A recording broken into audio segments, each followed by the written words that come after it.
ভিডিওতে আমরা অষ্টম শ্রেণী দ্বিতীয় পর্যায়ক্রমিক মূল্যায়নের সংস্কৃতে 2 নম্বর স্কুলের প্রশ্নের উত্তরগুলো আলোচনা করব। একের আয়তে দিয়েছে ক্রিয়ার সঙ্গে যাদের অন্যয় বা সম্বন্ধ থাকে তাকে কারক বলে। 2 এর শূন্যস্থান পূরণ। তবক্তু প্রত্যয়যুক্ত শব্দে অতীতকাল বোঝায়।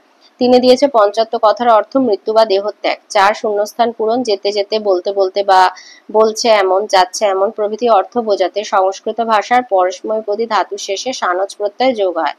5 এ বলেছে কেদারখণ্ড কথার অর্থ হলো জমির আল। এবার 2 এতে দিয়েছে শব্দরূপ লিখতে হবে। বনিজ বলেছে বনিজ শব্দের ষষ্ঠীর এক বচন।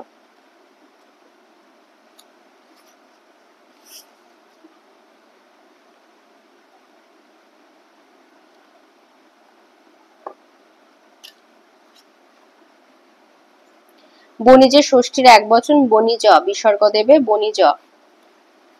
2 এতে দিয়েছে ভাতৃ শব্দের তৃতীয়ার এক বচন।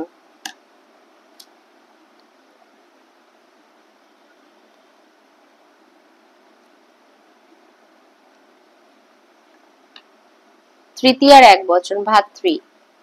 ভাতৃতে তৃতীয়ার এক বচন ভ্রাত্রা। ধেনু শব্দের তৃতীয়ার এক বচন দিয়েছে ধেনু।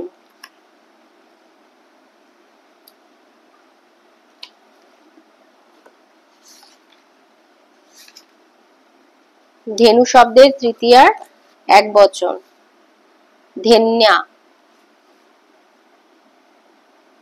ধেন্যা তৃতীয়ার এক বচন ধেন্যা। তারপরে দিয়েছে দাত্রী শব্দের দ্বিতীয়ার এক বচন দাত্রী। দাত্রী শব্দের এই যে দাত্রী দ্বিতীয়ার এক বচন দাতারম।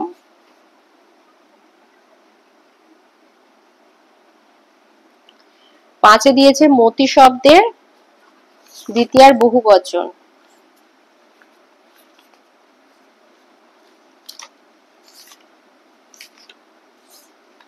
মতি শব্দের দ্বিতীয়ার বহু বচন।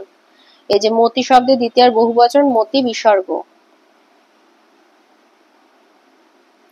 তারপরে আছে আবার আছে মতি শব্দে চতুর্থীর এক বচনের বিকল্প রূপ। চতুর্থীর এক বচনের বিকল্প রূপ হচ্ছে মতয়ে।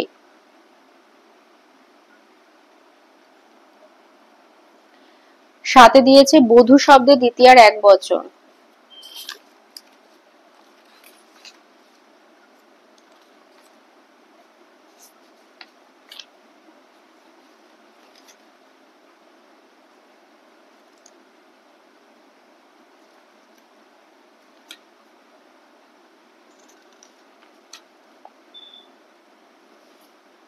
বধূ বধূ শব্দের দ্বিতীয়ার এক বচন বধূম।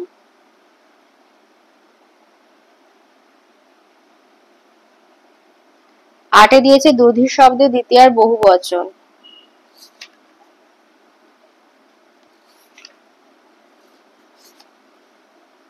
দধি শব্দের দ্বিতীয়ার বহু বচন দধিনী।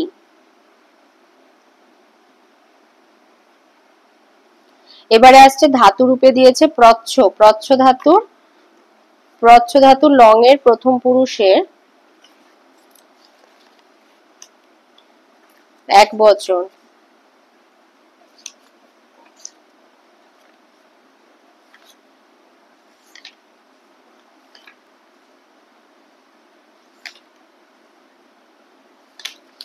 এই যে প্রচ্ছ ধাতুর লং, লং মানে অতীতকাল। প্রচ্ছ ধাতুর লং এর প্রথম পুরুষের এক বচন। এই যে প্রচ্ছ ধাতুর লং প্রথম পুরুষের এক বচন অপৃচ্ছদ। অপৃচ্ছদ। তারপরে প্রচ্ছ ধাতুরই রিট। রিট মানে হচ্ছে ভবিষ্যৎকালের উত্তম পুরুষের এক বচন প্রক্ষতি। উত্তম পুরুষের এক বচন প্রখ্যামি। প্রখ্যামি। তারপরে আছে লব। আবার আছে এখানে আরেকটা আছে বলে দিই, পাঁচের দাগে প্রচ্ছ ধাতুর লটের উত্তম পুরুষের এক বচন। লট মানে বর্তমান কালে, যে পৃচ্ছামি, এটা লিখে দিয়ে আগে পৃচ্ছামি। এরপরে 3 এ আসি লব ধাতুর বলেছে লভের। লব ধাতুর রিট। রিট মানে ভবিষ্যৎকাল। ভবিষ্যৎকালে এই যে লব ধাতুর রিট ভবিষ্যৎকালের, এই যে ভবিষ্যৎকাল লব। এই যে লব মানে লাভ করা বা প্রাপ্ত হওয়া। রিটের প্রথম পুরুষের এক বচন। এই যে লিটের প্রথম পুরুষের এক বচন হচ্ছে লপস্যতে।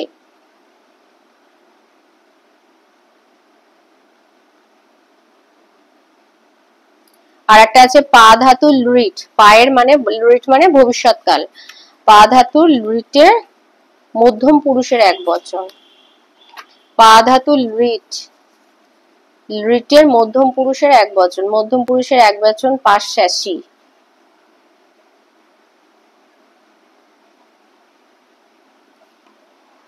তাহলে তিনের আইতে প্রচ্ছ ধাতু লং এর প্রথম পুরুষের এক বচন অপৃচ্ছদ, দুয়ে প্রচ্ছ ধাতু লৃট মানে ভবিষ্যৎকালের উত্তম পুরুষের এক বচন প্রখ্যামী, তিনে বলেছে লব ধাতু লৃটের প্রথম পুরুষের এক বচন লপস্যাতে, চার পা ধাতু লৃটের মধ্যম পুরুষের এক বচন পাশ্যাসী, আর পাঁচে প্রচ্ছ ধাতু লটের উত্তম পুরুষের এক বচন পৃচ্ছামী। এবার চারেতে দিয়েছে কারক নির্ণয় করতে দিয়েছে, তো কারকে বলেছে সব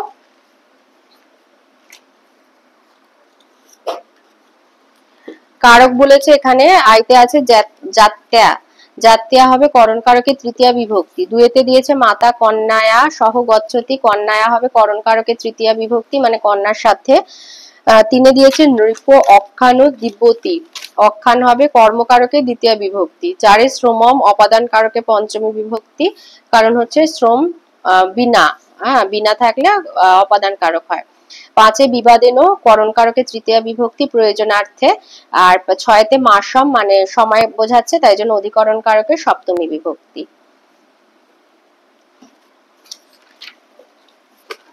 এরপরে রয়েছে সন্ধি যুক্ত করতে বলেছে, তো সযুক্ত অপি সোহপি নিরস নয় দীর্ঘ বিসর্গ যুক্ত রসে বিসর্গ দেবে, গবাক্ষ গোযুক্ত অক্ষ বিসর্গ, পিতারক্ষ পিতাযুক্ত রক্ষ, নরযুক্ত ইব নর ইব হবে, কারণ অভিন্ন স্বরবর্ণ থাকলে অয়ের পর পরস্থিত স্বজাত বিসর্গ লোপ পায় আর সন্ধি হয় না, অভিন্ন অন্য স্বরবর্ণ থাকলে, এখানে হর্ষই আছে সেই জন্য এটা আর সন্ধি হবে না, এইভাবে লিখবে। তারপরে সযুক্ত উবাচ স উবাচ, সাথে দিয়েছে প্রাতরেব, প্রাত বিসর্গ যুক্ত এব, যদি স্বরবর্ণ বর্গের তৃতীয় চতুর্থ পঞ্চম বর্ণ কিংবা অন্তেজ র ল ব হ পরে থাকে তাহলে অ আকারে পরস্থিত রজাত বিসর্গ স্থানে র হয়। এরপরে আছে সংস্কৃতে অনুবাদ করো, সৌমাল্য পাঠককে এই কথা জিজ্ঞাসা করিল, সৌমাল্য পাঠকং এতাং বাচম অপৃচ্ছদ, দুই বলেছে বাবুলাল জল পান করতে করতে তাকে হত্যা করলো, বাবুলাল জলং পিবন তং হতবান। তিনে বলেছে দেবনাথকে দেখিয়া অমিত জিজ্ঞাসা করিবে, দেবনাথং দৃষ্ট বা অমিত পৃচ্ছেদ। চারে বলেছে সন্ধ্যাবেলায় ছাত্ররা বই পড়ে, সায়ংকালে ছাত্রা পুস্তকং পঠন্তি। পাঁচে হবে আপনি আসুন এবং জলপান করুন, ভবান আগচ্ছতু জলং চ পিবতু। সাথে তৃষ্ণার্ত কাকটি জলপান করছে, তৃষ্ণার্ত বায়স জলং পিবতি।